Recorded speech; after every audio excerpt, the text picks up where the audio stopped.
Hello, all. It is Austin, the Social Work Intern here at Centerport United Methodist Church.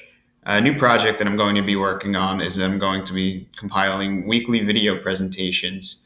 These presentations are going to discuss topics surrounding mental health and social justice. For this week's video presentation, I'm going to be raising awareness on topics of anxiety and depression. And I also wanted to discuss the impact that COVID-19 has had on anxiety and depression. Anxiety disorders are the most common mental illness in the United States, and they affect approximately 40 million adults over the age of 18, which comes out to approximately 18.1% of the population. Anxiety disorders are highly treatable.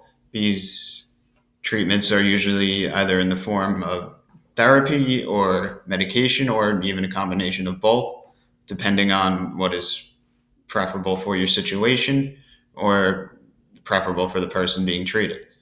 There are different forms of anxiety. Anxiety can be a form of generalized anxiety, it could be social anxiety, it could be separation anxiety, or it could be in a form of panic anxiety. Social and separation anxiety are more situational forms of anxiety that are usually brought about by a specific situation.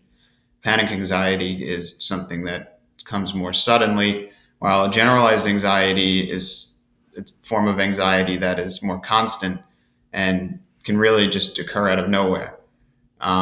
These causes of anxiety can be real unrealistic to others, but to the person who is experiencing this form of anxiety, it can be very overbearing. Understanding the differences between these specific anxieties allows us to be more understanding of what somebody who is experiencing anxiety is going through and how to be of better assistance to them moving forward. Next topic I would like to discuss is depression. So, depression affects 264 million people worldwide.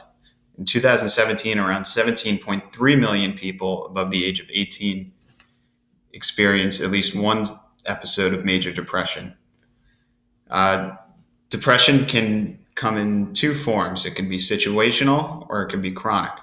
With situational depression, there's usually a cause that leads to the depressive feelings in the person, whether it be a recent loss or loss of employment or something along the lines of that. There's usually a specific cause that is leading to somebody feeling depressed. Well, chronic doesn't necessarily need to have a cause for the depressed feelings to come.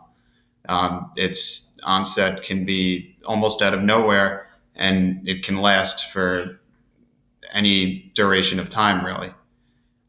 Symptoms of depression can present differently in everyone. Now, for women, symptoms of depression are more prevalently sadness, feelings of worthlessness, and/or guilt.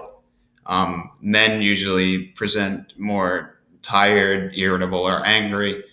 In older adults, it's more common to see them less likely to admit they're experiencing symptoms of depression or depressed feelings, while in teens or young adults, feelings of depression are more likely to be shown in behaviors such as acting out in school or acting out in either minor legal trouble or another similar to what we discussed with men.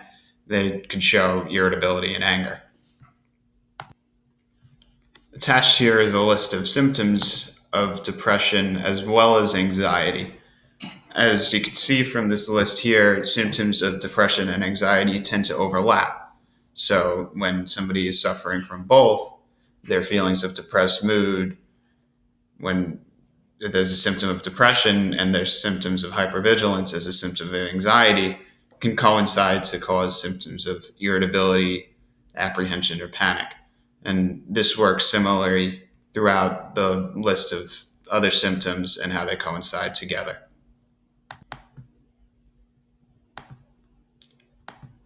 Now, anxiety and depression has been on the rise since the start of the COVID-19 pandemic. COVID-19 has its way of impacting mental health in many ways. COVID-19 not only affects us in a way where we have to fear whether we could potentially get sick, potentially spread to others, potentially put others at risk. But it has also caused the burden of job loss, loss of loved ones, and really the list goes on. So, with these added stressors that have caused by COVID-19, that also increases anxiety and depression for some. And according to the CDC, during the week of June 24th to June 30th in 2020, U.S. adults reported considerably elevated adverse mental health conditions associated with COVID-19. Particularly young adults, racial and ethnic minorities, essential workers, and unpaid adult caregivers reported having experienced disproportionately worse mental health outcomes, increased substance use, and elevated suicidal ideation. What this is saying is that COVID-19 impacts us differently across many levels. And regardless of your situation, regardless of your race, your ethnicity, or your socioeconomic situation, COVID-19 has caused problems for all of us. And it's important to be aware of how this has affected us, and not only how has it affected us, but how our mental health may have possibly changed from pre-COVID-19 to where we're at now.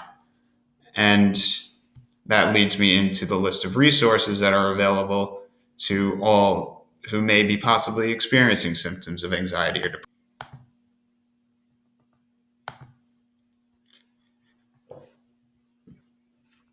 Resources we have here is the National Suicide Helpline. This is for anybody who feels that they may be a risk to themselves, or they know somebody who may be currently a risk to themselves. This National Suicide Helpline is available to all, and it's meant for anybody who feels that they are in immediate crisis. The New York State Emotional Support Hotline is another very useful resource for anybody who just feels currently overwhelmed with their current situation and they need somebody to talk to. The Crisis Text Line is for someone who may also feel overwhelmed but may not necessarily want to talk to somebody, but could still feel like they could use the help. Texting is obviously a little less personal, and sometimes it is easier to get your point across or be able to express yourself better in words. And also locally, we have the Dash Walk-In Mental Health Clinic. This is located in Hauppauge, and this is same-day mental health services for anybody who may feel that they are in a particular state of crisis.